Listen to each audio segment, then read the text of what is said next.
दोस्तों, मैं फराज मलिक देश दुनिया के कुछ ताज़ा तरीन ख़बरें लेकर एक बार फिर आपके सामने हाजिर हूँ। सबसे पहले बात हम गाज़ा की ही कर लेते हैं, जो कि हम हर वीडियो में पहले गाज़ा की ही बात करते हैं, तो इसमें भी गाज़ा की ही बात करेंगे। उसके अलावा कुछ और ख़बरें हैं वो आपके सामने रखेंगे। चैनल पर पहली बार आकर हमारी वीडियो देख रहे हैं, वीडियो पसंद आई है तो सब्सक्राइब करके हमारे साथ जुड़ सकते हैं, क्योंकि यहाँ पर बहुत कम समय में और आसान भाषा में बहुत सारी बड़ी बड़ी ख़बरें बता दी जाती हैं। गाज़ा के अंदर सीज़ फायर को लेकर काफ़ी चर्चाएं चल रही हैं। अमेरिका की तरफ से एक प्रस्ताव आया है, जो मैं अपनी लास्ट वीडियो में आपको बता चुका हूं। इजराइल ने इस पर रजामंदी जाहिर कर दी है। हमास के पास इस प्रस्ताव को भेजा गया है। हमास इसका अध्ययन कर रहा है, जो शर्तें हैं उसको ठीक से समझ रहा है। उसके बाद कोई फैसला लेगा हमास, लेकिन चांसेस पूरे हैं कि हमास भी इस सीज़ फायर के लिए राज़ी हो जाएगा। कुछ शर्तें अब और सामने आई हैं, जिसमें कहा गया है कि 60 दिन का ये सीज़ फायर होगा। इसमें तकरीबन 10 इजरायली बंधकों के साथ, जो इजरायली बंधकों की लाशें हैं हमास के पास, उसको हमास इजराइल को देगा। इसके बदले में इजराइल तकरीबन 1100 से ज़्यादा लोगों को, जो फ़िलिस्तीन के हैं, इजराइल की कैद में हैं, इजराइल की जेलों में हैं, उसको इजराइल रिहा करेगा। ज़्यादा डिटेल में आप लोगों को नहीं ले जाऊँगा, बस ये समझ लीजिए कि गाज़ा के अंदर इस वक्त सीज़ फायर की बहुत ज़्यादा ज़रूरत है, क्योंकि गाज़ा के लोग भूख से तड़प रहे हैं। हमास को यहाँ पर सीज़ फायर के लिए रजामंदी जाहिर कर देनी चाहिए। अभी तक फैसला लिया नहीं गया है, लेकिन उम्मीदें यही है कि बहुत जल्दी सीज़ फायर का ऐलान हो जाएगा। 60 दिन का ये सीज़ फायर होगा। हमास अपनी शर्त रख रहा है। एक बयान आया, स्टेटमेंट हमास का, जिसमें उसने कहा है कि ठीक है, हम इस प्रस्ताव पर राज़ी हैं, लेकिन सीज़ फायर तब लागू होगा जब इजराइल अपनी सेना को पूरी तरीके से वापस ले लेगा, और 60 दिन का सीज़ फायर पूरा होने के बाद भी इजराइल की सेना गाज़ा के अंदर हमले नहीं करेगी, गाज़ा के अंदर मौजूद नहीं रहेगी। बस इसी बात पर हो सकता है कि ये सीज़ फायर अटक जाए, क्योंकि नेतन्याहू लगातार ये बात कह रहा है कि भले ही कुछ भी हो जाए, बंधक छूटे ना छूटे, सीज़ फायर हो ना हो, लेकिन हमारी सेना गाज़ा में मौजूद रहेगी और गाज़ा को अपने कब्जे में करेगी। तो शायद इसी बात पर सीज़ फायर अटक सकता है। नेतन्याहू कभी भी अपनी सेना को गाज़ा से पूरी तरीके से वापस नहीं लेगा। हमास ने इजराइल के कुछ बंधकों को अपने कब्जे में कर रखा है, जिसको लेकर पूरी दुनिया हमास के खिलाफ है। इजराइल का समर्थन करती है कि इस तरीके से लोगों को बंधक नहीं बनाना चाहिए, लेकिन इजराइल भी लगातार फ़िलिस्तीन के लोगों को उठाता है, बंधक बनाकर अपनी जेलों में डाल देता है। एक रिपोर्ट के मुताबिक तकरीबन 12,000 लोगों को अब तक फ़िलिस्तीन के इजराइल बंधक बना चुका है, जब से ये 7 अक्टूबर 2023 से जंग शुरू हुई है। अकेले इस मई के महीने में ही 700 लोगों को इजराइल ने गिरफ्तार करके अपनी जेलों में बंद कर दिया। तकरीबन 3,500 से ज़्यादा लोग ऐसे हैं जो अभी भी इजरायली जेलों में बंद हैं।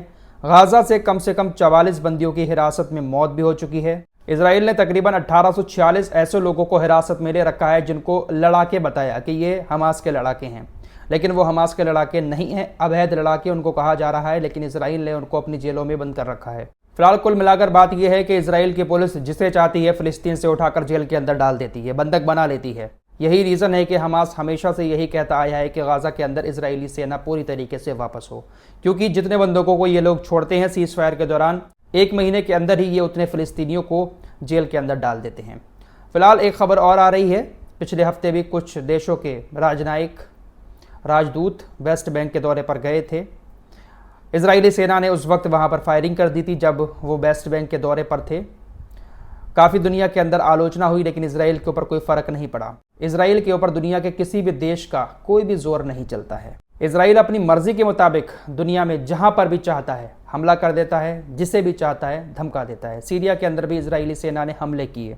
इजराइल ने सीरिया के समुद्री किनारे पर मौजूद लताकिया शहर पर हमला किया। इजरायली रक्षा बलों ने इस बात की पुष्टि करते हुए बताया कि उन्होंने लताकिया में एक हथियार भंडार को निशाना बनाया, जिसमें सतह से सतह पर दागी जाने वाली मिसाइलें रखी हुई थीं। सीरिया की सरकारी समाचार एजेंसी ने बताया कि इजराइल के इस हमले में एक शख्स की मौत भी हो गई।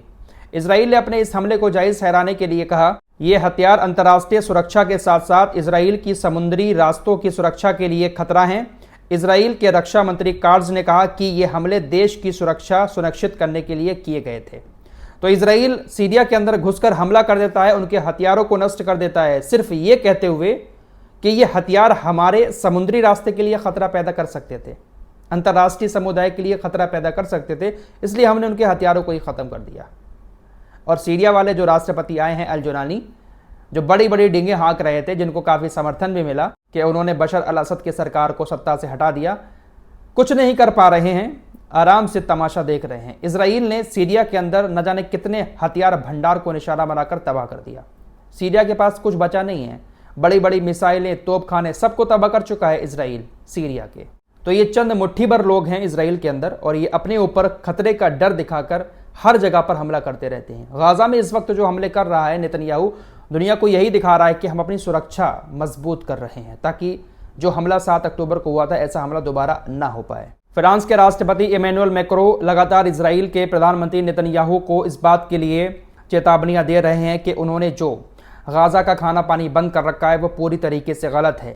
तुरंत गाजा की नाकेबंदी हटाई जाए वरना एक्शन लिया जाएगा। इमैनुअल मैक्रों ने फिलिस्तीनी राज्य की वापसी की घोषणा की है और नेतन्याहू को गाजा में अपराध रोकने के लिए समय सीमा दी है। कहा गया है कि फिलिस्तीनी राज्य की मान्यता सिर्फ नैतिक कर्तव्य नहीं है बल्कि एक राजनीतिक आवश्यकता थी। अगर आने वाले घंटों और दिनों में मानवीय स्थिति के अनुरूप कोई प्रतिक्रिया नहीं मिलती है तो यूरोपीय देशों को इसराइल के खिलाफ अपनी सामूहिक स्थिति को और सख्त करना चाहिए। ये बहुत बड़ी बात कही गई है। यूरोपीय देश लगातार इसराइल के खिलाफ बात कर रहे हैं, लेकिन फिर वही बात आ जाती है, बोलने में और करने में बहुत फर्क होता है। ये जो देश बोलते हैं ना, ये सिर्फ मेरी नज़र में दिखावे के तौर पर बोलते हैं कि इस तरीके के स्टेटमेंट देकर दुनिया की नज़र में थोड़ा सा अच्छे भी बन जाते हैं और अंदर अंदर दोस्ती भी इसराइल से करते रहते हैं।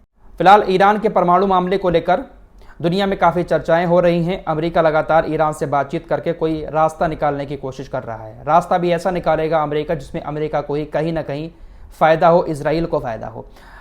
अब सऊदी अरब के एक मंत्री, रक्षा मंत्री मोहम्मद बिन सलमान के छोटे भाई प्रिंस खालिद बिन सलमान ईरान के दौरे पर पहुंचे और ईरान के अधिकारियों से मुलाकात करते हुए उन्होंने कहा, न्यूज़ एजेंसी रॉयटर्स ने इसको रिपोर्ट किया है और कहा है कि सऊदी अरब के रक्षा मंत्री ने ईरान को चेतावनी दी है कि आप अमेरिका से बातचीत कर लें, अमेरिका के साथ डील कर लें, नहीं तो इसराइल के साथ युद्ध करने के लिए तैयार रहें। यानी मोटा मोटी बात यह है कि न्यूज़ एजेंसी रॉयटर्स का ये कहना है कि सऊदी अरब ईरान के ऊपर प्रेशर डाल रहा है अमेरिका के साथ डील करने के लिए। अगर डील नहीं होती है तो ये कहा जा रहा है कि आप युद्ध करने के लिए तैयार रहें, इसराइल के साथ आपका फिर युद्ध होगा। लेकिन ईरान जो है वो अपनी शर्तों के साथ अमेरिका के साथ डील करना चाह रहा है। ईरान का साफ कहना है कि अगर हमारे परमाणु फैसिलिटीज़ पर हमला हुआ तो बहुत बुरा होगा, मिडिल ईस्ट के अंदर युद्ध छिड़ जाएगा और अमेरिका के जो भी सैन्य ठिकाने हैं हम उनको भी ख़त्म कर देंगे। बहुत सारी चीज़ें इस वक्त दुनिया भर के अंदर चल रही हैं। फिलहाल कुल मिलाकर बात यह है कि गाज़ा को इस वक्त सीज़ फायर की ज़रूरत है और हमास को अब शायद राज़ी हो जाना चाहिए सीज़ फायर के लिए, क्योंकि गाज़ा के लोग बहुत ज़्यादा भूख से परेशान हैं। इस रिपोर्ट में इतना ही, कुछ और ख़बरों के साथ फिर हाजिर होऊंगा। अपना ख्याल रखिएगा। अल्लाह हाफिज़।